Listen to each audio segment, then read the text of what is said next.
Assalamualaikum warahmatullahi wabarakatuh.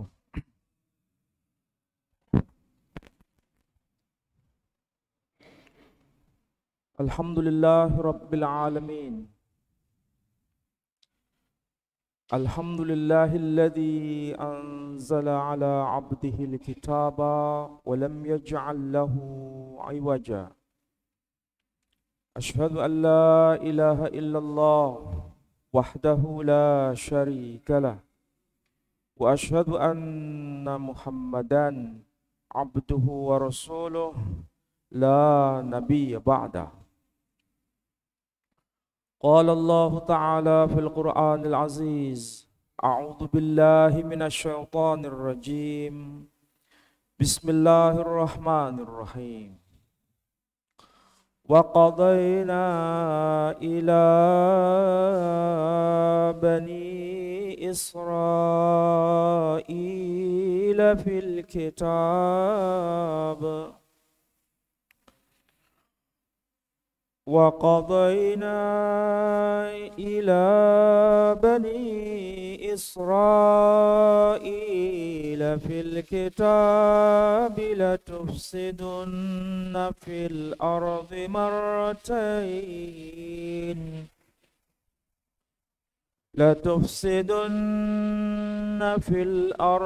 مرتين ولتعلن علوا كبيرا. Sadaqallahul Azim. Bapak Ibu, saudara-saudara sekalian, marilah kita panjatkan pujian dan syukur kita kehadirat Allah Subhanahu wa taala. Pada waktu subuh ini kita bisa datang di masjid ini. Semoga langkah kaki kita dari rumah menuju tempat ibadah ini semua mendapat maghfirah dan rahmah dari Allah Subhanahu wa taala. Bapak Ibu sekalian, tadi saya bacakan ayat yang termaktub dalam surah Al-Isra. Nama lain dari surah Al-Isra ini dikenal dengan sebutan surah Bani Israel. Dan ayat yang tadi saya baca muncul kata Bani Israel. Kalau ayat itu diterjemahkan secara harfiah, wa qadayna ila bani Israil fil kitab, dan kami telah tetapkan kepada Bani Israel di dalam kitab itu, la tufsidunna fil ardi marratain, kalian benar-benar telah melakukan sesuatu yang fasad di muka bumi 2 kali. Wala ta'lunna 'uluwan kabira, dan kalian melakukan sebuah kesombongan, dan kesombongan itu yang amat besar. Ini arti harfiah dari ayat yang dimaksud. Kita pasti bertanya, kenapa Allah Subhanahu wa taala memberikan informasi kepada kita di dalam Al-Quran berkaitan dengan tindakan fasad di muka bumi yang dilakukan oleh satu komunitas besar. Bukan satu orang, tapi ini komunitas besar. Kalau bahasa kita, melakukan kesalahan secara berjamaah. Tahu maksudnya? Jadi bukan kesalahan pribadi, bukan kesalahan personal, tapi kesalahan berjamaah. Bahkan bisa disebut sebagai kejahatan berjamaah. Kalau sudah kejahatan berjamaah ini sesuatu yang biasa atau extraordinary. Sesuatu yang sangat luar biasa. Itulah sebabnya Allah mengabadikan ini semua di dalam Alkitab.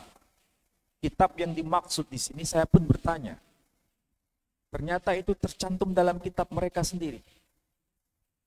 2 kejahatan besar ini telah mengakibatkan hancurnya Baitul Maqdis 2 kali.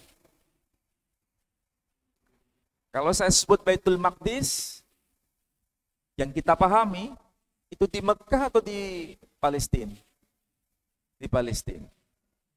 Jadi kita tahu ada dua tempat ibadah yang amat disucikan. Yang pertama, Al-Masjidil Aqsa. Yang kedua, Masjidil Haram. Jadi Masjidil Aqsa, kalau mereka sebut Bait Hamikdas, atau bahasa kita menyebut Baitul Maqdis, itu memang hancur 2 kali. Dan itu ada sebab. Kenapa Baitul Maqdis hancur 2 kali? Kita harus tahu ya, Baitullah, mau di Mekah, mau di Yerusalem, itu adalah lambang kehadiran Allah di tengah-tengah umatnya. Tahu maksudnya lambang kehadiran Allah? Simbol kehadiran Allah di tengah-tengah umatnya. Seingat saya pernah bicara di sini, kenapa lokasi yang ada di Palestina itu ada rumah suci. Dan rumah suci itu dibangun oleh seorang manusia agung yang bernama Sulaiman. Dan Sulaiman itu mereka sebut dengan nama Slomo. Slomo itu arti harfiahnya damai sejahtera. Jadi Sulaiman, Slomo, itu satu orang dalam bahasa yang berbeda. Kota tempat di mana Baitul Maqdis itu berdiri, kotanya disebut Yerusalem. Yerusalem itu dari 2 kata. Dari kata Yeru artinya rumah atau wilayah, Salem itu salam, damai sejahtera. Jadi Yerusalem itu artinya wilayah damai sejahtera. Itu grand design awal. Dan di tempat itu, di kota yang disebut kota damai sejahtera, yang membangun namanya adalah Sulaiman, yang bermakna orang yang penuh damai sejahtera. Di situ dibangun rumah suci, rumah Allah yang dia memiliki salah satu sifat yang disebut As-Salam. Oke, paham di sini ya? Disitulah sebetulnya lambang kehadiran Allah di tengah-tengah umatnya. Itu kalau benar. Kalau hidupnya benar. Dan memang tujuannya itu. Tapi setelah era Nabi Sulaiman selesai, terjadi sesuatu malapetaka besar. Malapetaka besar ini kita sebut dengan bahasa sederhana kejahatan extraordinary. Apa itu? Sudah tidak mau berakhlak kepada Allah. Dan yang kedua, sudah tidak mau berakhlak kepada sesama. Bahkan yang ketiga, terjadi eksploitasi, perpecahan 2 kawasan besar. Yang pertama disebut Yudea, yang kedua disebut Samaria. Mereka saling menumpahkan darah. Ini pelajaran bagi kita semua. Yang pertama, kenapa sampai itu dihancurkan? Kita tahu pada masa yang pertama, dihancurkannya Baitullah yang pertama, mereka melakukan pelanggaran syariat. Berarti sudah tidak mau berakhlak kepada Allah. Dan itu diabadikan dalam Quran. Apa itu? Mereka sebetulnya secara syariat dilarang untuk mengambil ikan di hari Jumat atau di hari Sabtu. Di hari Sabtu. Mereka sebut dengan istilah sabat. Istilah sabat. Tetapi pelanggaran ini mereka coba untuk manipulasi supaya tidak dianggap pelanggaran. Menurut mereka, bagaimana caranya? Syariat dimanipulasi. Mereka memasang jerat untuk mendapatkan ikan itu di hari Jumat sebelum maghrib. Karena dihitung Sabat itu pada saat maghrib. Sama seperti kita. Kalau kita sebut hari ini, hari apa sekarang? Hah? Ini hari Sabtu. Ya. Kapan dimulai disebut hari Sabtu? Ini hari Sabat ini. Kapan dimulai? Sejak tadi malam.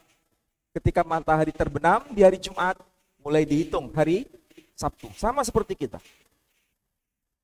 Cara penghitungannya begitu. Jadi mereka membuat jerat ikan itu sebelum matahari terbenam.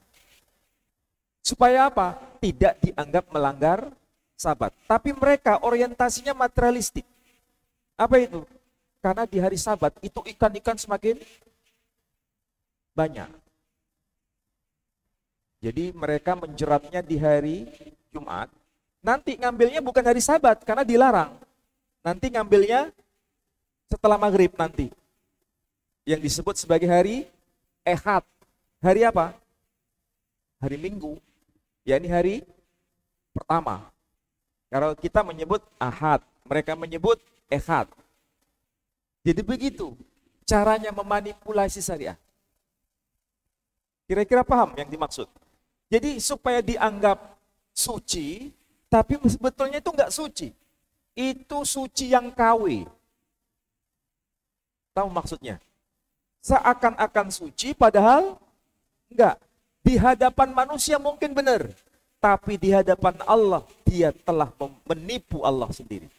Jangankan manusia yang ditipu. Tuhan sendiri mau ditipu. Kira-kira kayak begini ada enggak di tengah-tengah kita? Sekarang ini. Ada enggak? Apa contoh kasusnya? Contoh kasusnya. Paham kira-kira? Saya kasih contoh. Orang yang melakukan umrah setiap tahun, antar tahun, kalau melakukan umrah setiap antar tahun, dosanya itu terhapus tak? Menurut hadis, terhapus. Bahkan dilakukan di bulan istimewa, yakni bulan Ramadan, di 10 hari terakhir bulan Ramadan. Itu kira-kira sangat luar biasa atau tidak? Kita sebagai manusia itu memandang ibadah yang luar biasa atau sangat luar biasa? Sangat luar biasa. Tapi yang namanya manusia mencoba menipu Tuhannya. Ya. Mereka beralasan, ya karena ini akan dihapus dosanya sesuai dengan janji Tuhan, pasti dihapus. Dia nggak peduli bagaimanapun caranya. Dia lakukan korupsi 1M, umroh paling mahal berapa? Umroh paling mahal berapa? 30, 40, atau 50 juta deh. 50 juta sudah VIP-nya VIP. Ya, kira-kira kalau umroh itu dilakukan dengan uang ini, ya, yang tadi 1M dia korupsi, dia keluarkan 50 juta, sik bati piro? Hah? Untungnya masih berapa? Masih banyak, masih turah itu. Kira-kira di hadapan manusia, orang menganggapnya, ya, umroh di bulan Ramadan, nggak tahu dananya dari mana. Itu dianggap sah atau tidak? Sah atau tidak? Sah. Yang penting rukun-rukunnya sudah oke. Sah. Tapi di hadapan Allah, dia melakukan tipuan kepada Allah. Berarti kalau begitu, yang melakukan begini, sama nggak dengan Bani Israel tadi? Silakan dipikir sendiri. Ini baru contoh satu. Masih banyak contoh-contoh yang lain. Artinya apa? Agama dijadikan tameng. Untuk apa? Untuk sesuatu yang sifatnya tipuan diri sendiri. Inilah yang disebut salah satunya merusak. Fasad.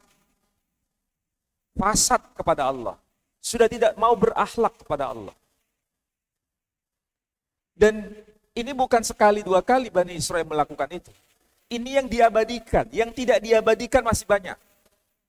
Ini yang diabadikan sudah begitu caranya.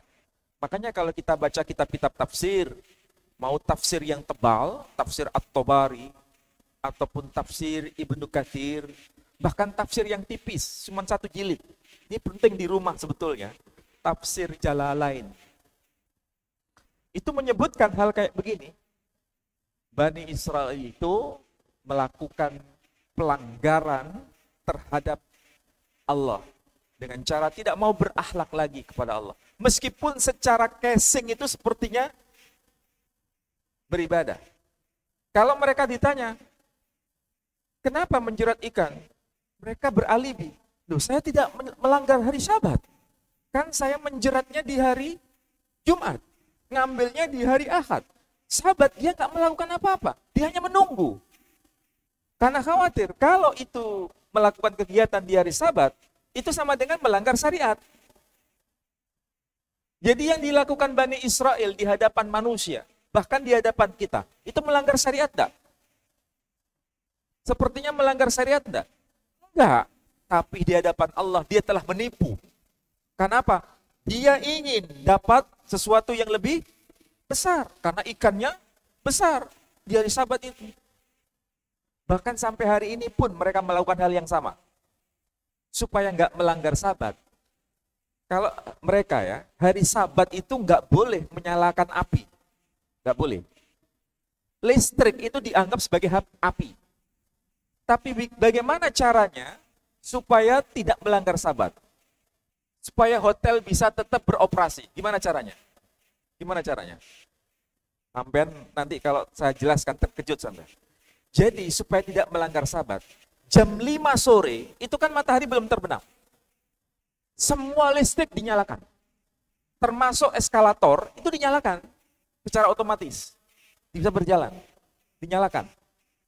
Tahu kan kalau ada eskalator, kalau ada orang mau jalan kan jalan sendiri, ya kan? Itu dinyalakan. Supaya nanti ketika hari Sabtu, hari Maghrib itu tiba, dia tidak dianggap melanggar Sabat. Sampai segitunya. Jadi tetap hari Sabat itu semua listrik menyala. Padahal seharusnya api nggak boleh dinyalakan. Itu ada syariatnya kayak gitu. Inilah yang disebut apa? Tidak berakhlak kepada Allah. Ini yang pertama. Dari sini kita tahu memanipulasi syariat. Tidak berakhlak kepada Allah. Ini salah satu bukti bahwa kita berakhlak kepada Allah. Salat subuh berjamaah. Ini salah satu bukti berakhlak kepada Allah. Orang yang tidak mau salat subuh itu berakhlak kepada Allah atau tidak? Tidak berakhlak. Berarti salah satu contoh konkret kita berakhlak kepada Allah, kita salat subuh ini. Salah satu bukti. Berpuasa juga begitu. Berpuasa itu berakhlak kepada Allah. Tapi ada juga orang yang sepertinya dinilai orang itu berakhlak kepada Allah, tapi sebetulnya dia telah menipu Allah. Apa itu contohnya? Yang kedua ini. Pura-pura puasa. Ada nggak orang di bulan Ramadan pura-pura puasa? Ada? Ada, tapi kita nggak tahu. Ikut sahur bersama, ikut buka bersama, ya kan? Tapi sebetulnya dia nggak puasa. Ini namanya menipu Allah. Orang nggak ada yang tahu. Tapi dia menipu Allah. Ini salah satu contoh. Yang kedua, kerusakan yang dimaksud, dia telah melakukan fasad yang kedua. Fasad telah membunuh nabi-nabinya. Nabi-nabi, yang namanya nabi, itu orang spesial atau tidak? Spesial. Orang biasa, manusia biasa, kalau dibunuh tanpa hak, itu saja dianggap membunuh seluruh umat manusia. Quran sendiri menjelaskan. Siapapun yang telah menumpahkan darah tanpa hak, sama dengan membunuh seluruh umat manusia. Ini orang biasa. Ini yang dibunuh, itu nabi. Nabinya yang dibunuh bukan satu, banyak nabi. Bayangkan. Berarti dia sudah tidak mau berakhlak kepada sesama sudah.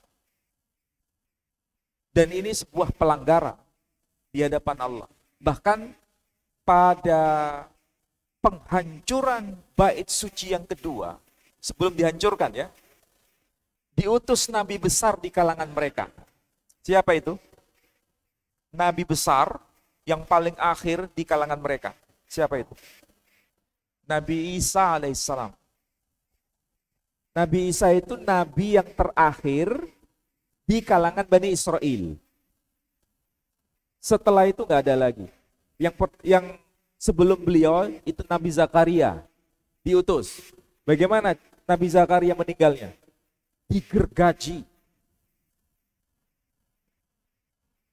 Setelah itu diutus Nabi Yahya. Nabi Yahya diutus di tengah-tengah mereka. Bagaimana meninggalnya Nabi Yahya? Dipenggal lehernya. Terakhir diutus Nabi Isa. Maunya mereka apa? Disalibkan. Sampai sekarang mereka mengakui bahwa yang disalibkan itu Nabi Isa. Sampai sekarang. Cuma Allah berkata, bukan Nabi Isa yang disalibkan. Ini kalau meninggal dengan cara seperti itu, selesai sudah hujahnya Allah di muka bumi. Maka tidak ada cara lain bagi Allah untuk mengangkatnya. Nanti di akhir zaman, dia akan diutus kembali untuk menghakimi Bani Israel. Makanya Nabi Isa sekarang masih hidup.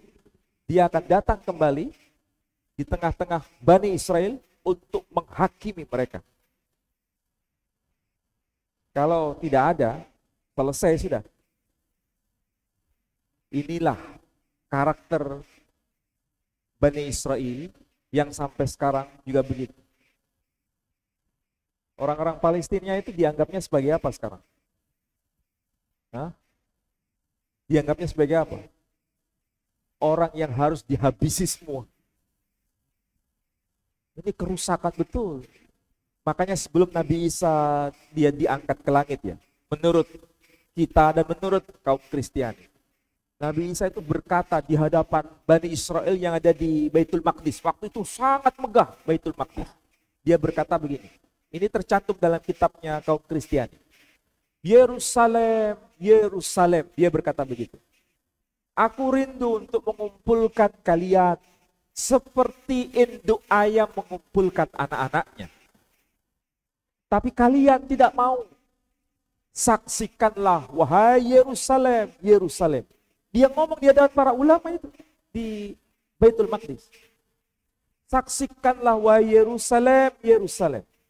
Suatu saat nanti, tidak ada satupun batu bata yang tersusun rapi di bangunan suci ini. Semuanya akan dihancurkan luluh lantak. Dan faktanya betul. Tahun 70 Masehi, Baitul Maqdis dihancurkan oleh Kaisar Titus. Dan semua orang Yahudi diusir dari wilayah Palestina waktu itu. Sehingga mereka tidak ada di Palestina waktu itu. Semua diusir. Dan itu berarti apa? Kalau bahasa kita, Allah sudah tidak mau berkenan dengan mereka. Rumah sucinya saja diizinkan untuk dihancurkan. Jangan sampai hal kayak begini itu menimpa kita. Tadi contoh yang pertama adalah melanggar syariat. Sudah tidak mau berakhlak kepada Allah. Yang kedua, melakukan pembunuhan terhadap para nabi. Dan ini salah satu bentuk tidak saleh kepada sesama. Hal kayak begini sebetulnya sudah terjadi pada umat-umat terdahulu, cuma dalam bentuk lain. Gak mau berakhlak kepada sesama, ini bahaya. Contoh konkretnya apa yang termaktub dalam Quran? Contoh konkretnya Nabi Isa dituduh sebagai tukang sihir.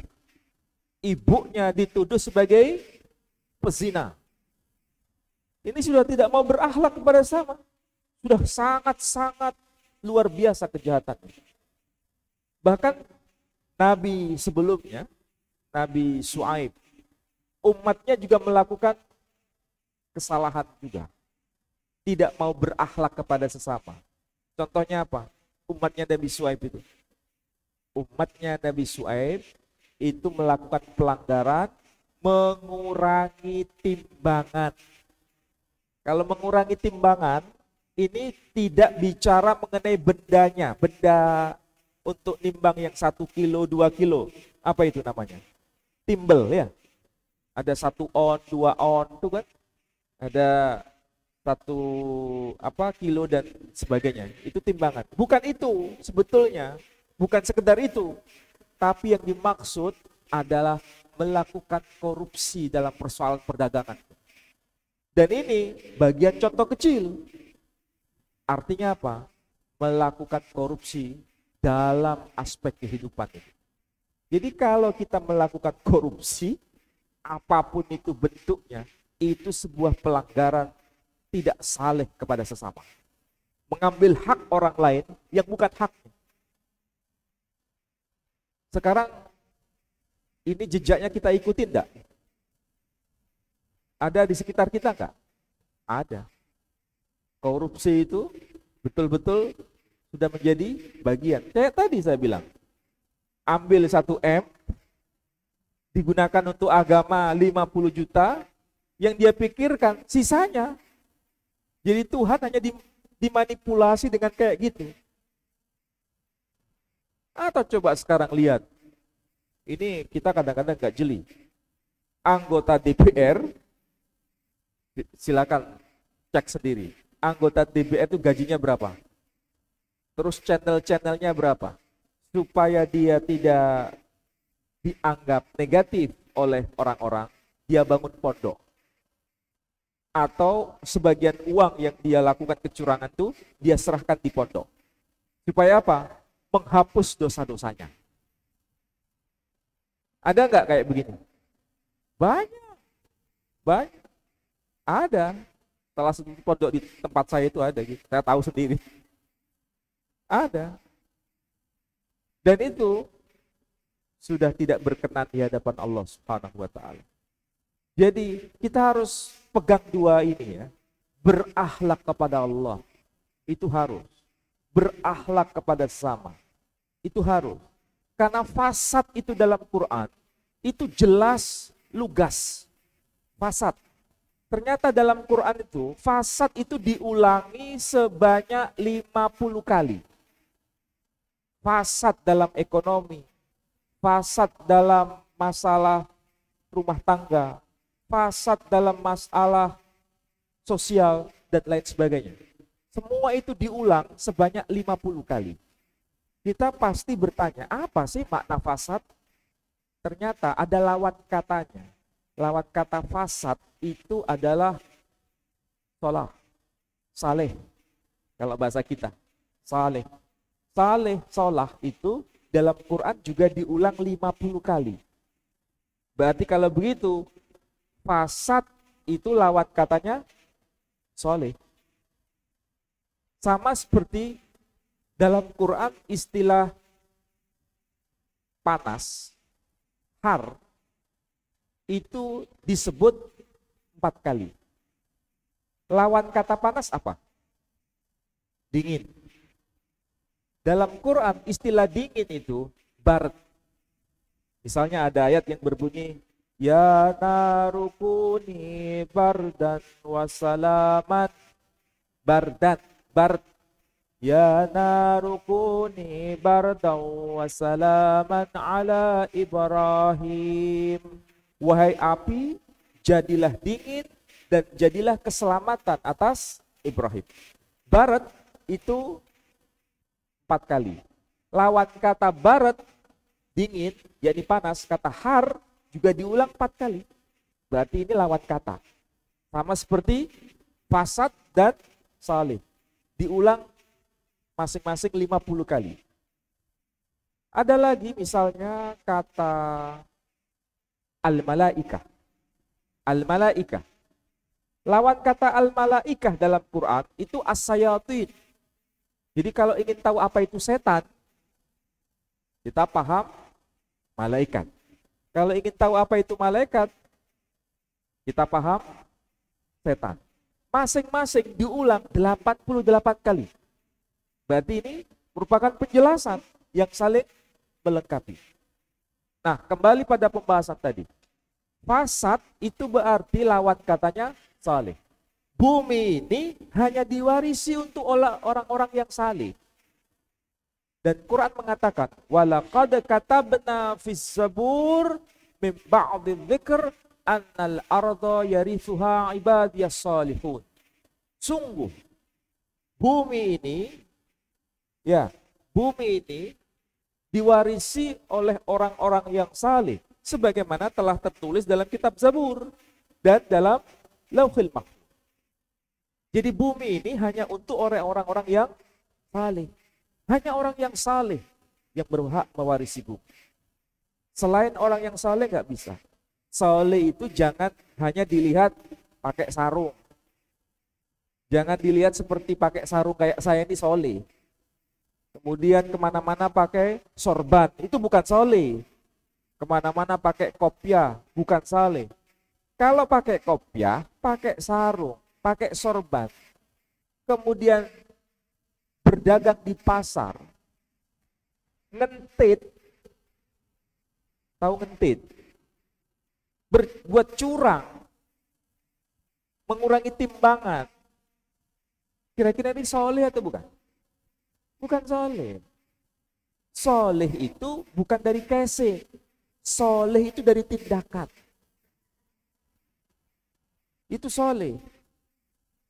Lebih baik pakai kaos, ya, pakai celana biasa, tidak mahal, kemudian barangkali kaosnya juga bolong, tapi amanah di dalam perdagangan di pasar, itu saleh. Meskipun orang lihat mungkin biasa, tapi di hadapan Allah dia luar biasa. Itulah saleh. Jadi saleh itu jangan dilihat kese. Kadang-kadang kita ini melihat orang itu dari mana? Kese. Maka seharusnya yang benar itu adalah lihat dari tindakannya. Nah, kesalehan kayak begini ini yang harus kita sosialisasikan. Saleh kepada Allah, salah satunya kayak begini. Tapi betul-betul saleh. Tapi ada juga sholat seperti kita, tapi gak saleh. Contoh konkretnya apa? Sholat seperti kita, subuh, sholat seperti berjamaah. Tapi sebetulnya dia gak saleh. Apa itu? Contoh konkretnya. Dia merendahkan orang lain. Misalnya apa? Dia merasa, aku sholat subuh 4 rakaat. Sebelum sholat subuh, 2 rakaat, ya kan? Dia berdalil, sholat 2 rakaat sebelum subuh itu kan dalilnya kuat tuh. Ya toh? Tapi dia merendahkan sebelahnya. Alah, sebelahku men, sholat cuma 2 rakaat. Dia merendahkan orang ini. Itu bagian dari tidak saleh. Jadi secara fisik kita pakai jubah, pakai sarung, sholat berjamaah, sholat subuh, tapi merendahkan orang lain. Ini sesuatu yang tidak saleh. Kayak begini, ada nggak di tengah-tengah kita? Hah? Ada. Jadi saleh itu bukan dari casing. Saleh itu dari tindakan. Makanya saleh kepada Allah itu gak gampang. Yang tahu hanya kita dan Allah. Sekali lagi, saleh kita di hadapan Allah, yang tahu itu kita dan Allah. Tidak bisa kita tipu Allah. Mengaku puasa tapi di dalam kamar makan dan minum, tidak ada seorang pun yang tahu. Allah mengatakan kepada kita, oh kamu gak puasa. Kita keluar dari kamar, kita dianggap masih puasa sama orang. Ini saleh pertama. Saleh yang kedua, jangan berbuat curang kepada orang lain. Apapun. Jangan ngambil hak yang bukan hak kita. Apapun itu. Kalau ini kita lakukan selamat. Kalau ini kita nggak lakukan, persis kayak yang dinyatakan kepada Bani Israel. Dan sekarang kalau kita lihat fenomena sekarang ya, Bani Israel sejak zaman Nabi Isa itu kan terusir semua. Sampai ke Eropa. Ya kan? Kemudian mereka mulai kembali. Dan mereka punya rencana apa? Membangun Baitul Maqdis periode ketiga, rencananya. Rencananya itu. Tapi kemudian nggak tahu ceritanya, tiba-tiba Tel Aviv dibom, ya kan? Apalagi yang dibom selain Tel Aviv? Oh, banyak kota-kota lain. Akhirnya yang datang ke Palestina semua sekarang udah mulai pergi lagi. Iya toh? Sampai kemana? Sampai ke Siprus. Dan Siprus mau dijadikan apa? Tempat sementara. Tapi sekarang kemana-mana mereka seakan-akan sudah tidak mau diterima lagi oleh bangsa-bangsa. Sekarang Eropa sudah mulai tidak seperti dulu. Dulu mereka welcome terhadap Bani Israel. Sekarang mereka malah mencampakkan Bani Israel. Karena mereka telah melakukan genosida terhadap orang-orang Palestina. Dulu mereka beralibi, kami telah mengalami genosida pada masa Hitler. Sekarang mereka pelakunya sendiri. Ini yang namanya balas dendam, tapi salah sasaran. Yang melakukan genosida itu orang-orang Jerman, tapi yang digenosida sekarang orang-orang Palestina. Ini kan sesuatu yang aneh. Ini Allah gak ridho seperti itu. Maka jangan ditiru perbuatan kayak begini. Siapapun kita harus betul-betul melakukan 3 hal. 1, berakhlak kepada Allah. 2, berakhlak kepada sesama. Dan yang ketiga, yang penting, berakhlak kepada bumi ini. Jangan sampai berbuat fasad. Kalau ini kita pegang, insya Allah kita selamat. Kalau kita nggak pegang ini, celaka kita. Contohnya silakan cari sendiri. Tadi kan saya beri contoh ya, bagaimana berakhlak kepada Allah, bagaimana berakhlak kepada sesama, dan bagaimana berakhlak kepada bumi ini. Kalau berakhlak kepada bumi, salah satu contohnya apa? Berakhlak pada bumi. Atau lawan katanya tidak mau berakhlak kepada bumi. Apa itu contohnya? Hah? Yang ada di Raja Ampat itu. Tahu contohnya? Yang di Raja Ampat. Mengeksploitasi bumi. Itu bagian fasad terhadap bumi itu. Yang dijadikan dalil apa? Hah? Oh, sampai nggak ngikuti kayaknya ya. Nanti silakan cari. Mengeksploitasi bumi, tambang, ya kan? Ini bahaya. Makanya kadang-kadang manusia itu aneh. Anehnya apa? Kalau sudah bicara agama, dalilnya itu semua keluar. Kitab suci, kitab-kitab besar, itu semua dibuka. Bahkan yang diurusi itu hal-hal yang kecil. Kita ambil contoh. Masalah kunut dan tidak kunut. Sampai sekarang sudah selesai atau belum selesai? Hah? Bahkan 2 organisasi besar, ya, nggak perlu saya sebutkan, itu berbantah-bantahan hanya soal kunut. Yang satu begini, yang satu begitu. Wah, dalilnya semua kitab itu seakan-akan satu gudang itu dibuka semua. Saking kuatnya argumentasi, menurut kitab ini, halaman ini, syekh itu, dan sebagainya dibuka semua. Mereka dipisahkan hanya soal kunut. Tapi mereka disatukan ketika bicara tambang. Kalau sudah bicara tambang, bersatu. Kenapa? Cuan. Fulus. Manusia itu gitu. Kalau sudah bicara uang, bicara materi, lupa semua. Yang awalnya berpecah, akhirnya bersatu. Karena apa? Cuan. Bahkan yang dijadikan dalil apa? Agama. Itu jangan sampai ditiru. Bani Israel rusak gara-gara itu. Mau jadi Bani Israel jilid kedua. Jangan sampai. Allah gak ridho itu. Makanya sampai sekarang kita lihat ya, bangunan suci yang megah, Baitul Maqdis periode kedua, dan itu sudah dikatakan oleh Nabi Isa, tidak ada satupun batu bata yang tersusun rapi, semua semua akan diluluh lantakkan. Tapi Allah memberikan contoh, ada yang tersisa. Yang tersisa itu adalah tembok ratapan. Itu bangunan yang tersisa. Sampai kalau lihat sebetulnya menangis sampai. Karena apa? Memang megah itu. Yang sisa saja batu batanya itu ukurannya besar. Satu blok begini, itu satu batu bara.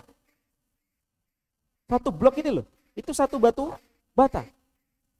Kira-kira bagaimana cara bangunnya dulu itu? Berapa puluh tahun itu dibangun. Dan itu memang megah sekali. Coba lihat itu, tembok ratapan. Lihat aja di YouTube, tembok ratapan. Untuk apa? Jadi peringatan. Berarti dulu megahnya itu luar biasa pasti. Satu batu bata aja kayak begitu. Dan itulah yang kemudian sampai sekarang dikunjungi oleh Bani Israel. Dan mereka punya rencana untuk bangun ulang. Kalau bangun ulang nggak butuh 2 hari, 3 hari. Berpuluh-puluh tahun itu. Dan salah satu syaratnya untuk bisa dibangun, Masjidil Aqsa yang ada di tengah itu, yang ada kubah emas, itu harus dihancurkan. Baru dibuat rekonstruksi ulang. Kalau itu terjadi, kira-kira apa? Ya, kiamat sudah. Pasti terjadi chaos itu. Tapi kemungkinan untuk masa sekarang, belum. Tapi jangan mengatakan, oh kiamat masih jauh. Belum. Kita nggak tahu. Tapi yang jelas ini tanda-tanda zaman sudah mulai semakin mendekat. Maka perbaiki diri kita ini. Jangan sampai nanti jadi masalah. Oke, saya kira demikian. Mudah-mudahan manfaat bagi saudara-saudara sekalian. Marilah kita sekali lagi berakhlak kepada Allah secara benar. Berakhlak kepada manusia secara benar. Dan yang ketiga, berakhlak kepada bumi ini secara benar.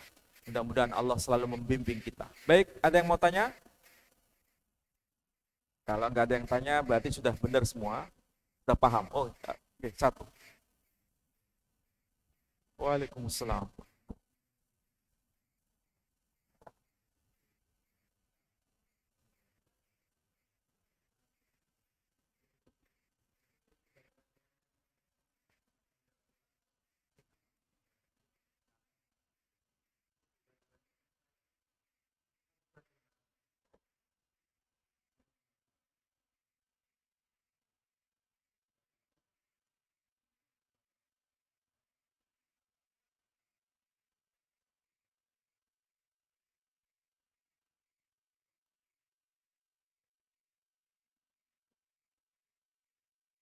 Waalaikumsalam warahmatullahi wabarakatuh. Mudah-mudahan saya bisa menangkap maksudnya ya. Ada 2 pertanyaan. Yang pertama soal Bani. Tapi saya jawab yang kedua dulu. Kesalehan sosial ini kayak begini. Ini kan sepertinya sudah semakin akut ya. Sangat akut. Kalau kita mau melakukan kesalehan secara sosial itu penghalangnya sangat banyak. Kita mau jujur, ya, yang lain korupsi berjamaah. Sulit kan? Gimana caranya? Ya memang ini seperti memegang bara api. Nabi sendiri mengatakan, di zaman akhir ini seperti memegang bara api. Berbahagialah mereka yang teguh itu. Dan memang kita harus jadi orang asik gitu. Mau nggak mau harus jadi orang asik. Tapi meskipun jadi orang asing, itu akan menyelamatkan kita. Gak peduli risikonya. Yang penting kita selamat. Keluarga selamat. Dan hidup kita selamat. Itu saja yang harus dipegang. Jangan merasakan begini. Wah kita kan sendirian. Betul, Nabi pun sendirian. Melakukan tugas itu pada awalnya. Tapi jangan lupa, ada orang-orang yang akan selalu mendampingi kita lambat laun. Itu jawaban yang kedua. Jawaban yang pertama. Lalu bagaimana dengan bani-bani lain? Ada bani-bani lain yang merasa seperti Bani Israel itu ada. Merasa orang pilihan, nasabnya pilihan, dan lain sebagainya ada. Tetapi itu tidak boleh dicontoh. Nggak boleh dicontoh. Kalau yang dimaksud bani-bani itu adalah jangan merasa rendah. Semua sama. Ingat, Nabi SAW ketika haji wada, beliau mengatakan dalam khutbah haji wada itu, tidak ada bedanya antara kulit putih dan kulit hitam. Tidak ada bedanya antara orang Arab dan Ajam. Maksudnya Arab dan yang bukan Arab. Semua sama. Ini harus kita pegang erat. Karena tidak ada yang lebih, tidak ada yang kurang. Semua sejajar. Mau Madura, mau Jawa, mau Eropa, mau Afrika, mau kulit merah, mau kulit putih, mau kulit hitam, mau giginya putih, mau giginya kuning. Semua sama. Yang penting adalah dia beriman kepada Allah, itu mulia. Jadi kemuliaan bukan dari kulit. Kemuliaan bukan dari asal-usul, tapi kemuliaan dari takwa. Itu yang kita pegang. Mudah-mudahan yang saya sampaikan bermanfaat. Saya akhiri dengan doa penutup majelis. Subhanakallahumma bihamdika asyhadu an la ilaha illa anta astaghfiruka. Assalamualaikum warahmatullahi wabarakatuh.